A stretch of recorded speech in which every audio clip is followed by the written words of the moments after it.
देखिए बच्चों, हम लोग आज बात करते हैं कार्बन रजिस्टर के बारे में। कार्बन रजिस्टर क्या होता है? तो ये भी एक तरह का रजिस्टेंस ही है जो क्या करता है, करंट को किसी भी इलेक्ट्रिक सर्किट में अपोज करता है।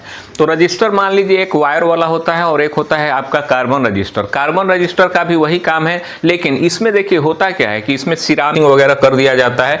तो इसका रजिस्टेंस क्या होता है उसको हम लोग पता करते हैं। ये देखिए, ये अलग अलग कलर का क्या होता है ना, ये रिंग है जो पेंट किया रहता है और उसी से हम लोग को इसका रजिस्टेंस पता करना होता है।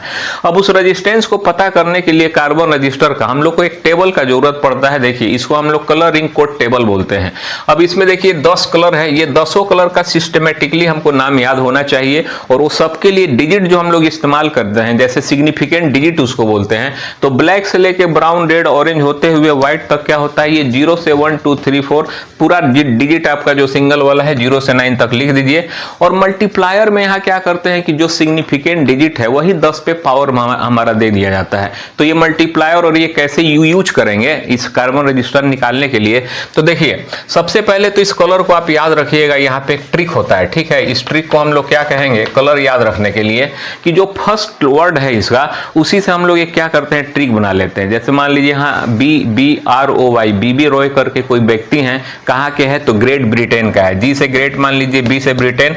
और बीबी रॉय ग्रेट ब्रिटेन के जो आदमी हैं उनकी बहुत अच्छी वाइफ है। तो मान लीजिए यहाँ पे भी से भेरी कह दीजिए, जी से गुड और डब्ल्यू से वाइफ।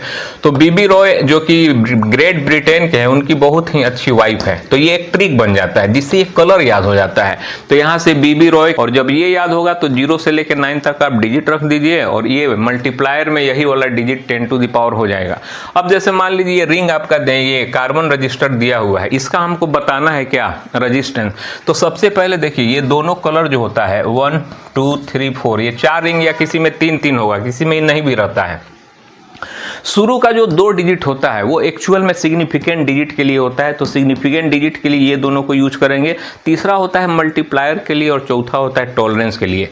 अब जैसे मान लीजिए आपको क्या करना है, रजिस्टेंस हमको ये कलर देख कर लिखना है। तो जैसे मान लीजिए अगर हम कह दें यहाँ पे कि अगर ये दिया हुआ है अलग अलग कलर, ये गोल्ड या सिल्वर होता है चौथा कलर, तो 3 कलरिंग आपका लेफ्ट साइड में रहना चाहिए, चौथा राइट साइड में। अब देखिए यहाँ पे हमको इसका रेजिस्टेंस लिखना है तो क्या लिखेंगे, तो ये देखिए पहला दूसरा जो आपका ब्लू का मेरा सिग्निफिकेंट डिजिट 6 है, इसको 6 लिख दीजिए। इस होता है तो यहाँ 5, ये दोनों एक साथ लिखेंगे। फिर तीसरा होता है क्या, मल्टीप्लायर के लिए, तो यहाँ 2 है ना, 10 पर पावर 2 रख देंगे तो ये मेरा मल्टीप्लायर हो गया। तो यहाँ मल्टीप्लाई कर दीजिए, इतना ओम हो गया। और लास्ट में गोल्ड दिया है तो ये प्लस माइनस यहाँ क्या कर देंगे 5%। मतलब ये जितना रेजिस्टेंस होगा उसका 5% ज्यादा भी हो सकता है और 5% कम भी हो सकता है।